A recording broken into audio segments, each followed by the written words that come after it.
ধরেন এখানেও তো ডিজিএফ এর অনেকের নাম চলে আসবে। তো সর্বাঙ্গে ব্যথা ঔষধ দিব কথা। এখন এই সরকারটা চালাইতে হলে তার আর্মি লাগে, ডিজিএফআই লাগে, এনএসআই লাগে, পুলিশ লাগে, আমলা লাগে। প্রত্যেককে হাসিনা এমন ভাবে নগ্নভাবে ব্যবহার করেছে যে তাদের কোনো প্রফেশনালিজমের ছাপও নাই।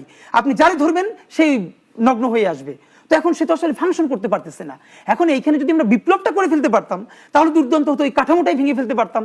এখন আমরা বিপ্লবও করতে পারি নাই, গণ অভ্যুত্থানের ফসল ঘরে তুলতে পারি নাই। এই ক্রাইসিসের একটা শুধু সমাধান ছিল, সেইটা আমি বলবো বিএনপির দায়। সেই দায়টা হলো ঠিক যখন ছাত্ররা বলেছিল প্লিজ আসেন আমরা 2 বছরের জন্য জাতীয় সরকার করি।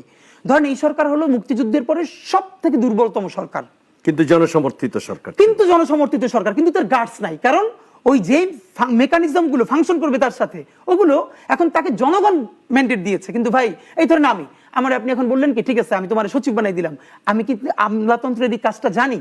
একটা হলো এই কাজটা বোঝা, ওটা হলো প্রফেশনাল, ওটা তো মেকানিজম। আপনি যদি আজকে বলেন আমাকে আপনার টিভি চ্যানেলটা আজকে থেকে চালাবো, এটা আপনি আমার দিয়ে দিতে পারেন, কিন্তু আমি চালাইতে পারবো? আমি তো টেকনিক্যাল কাজবাজ জানি না।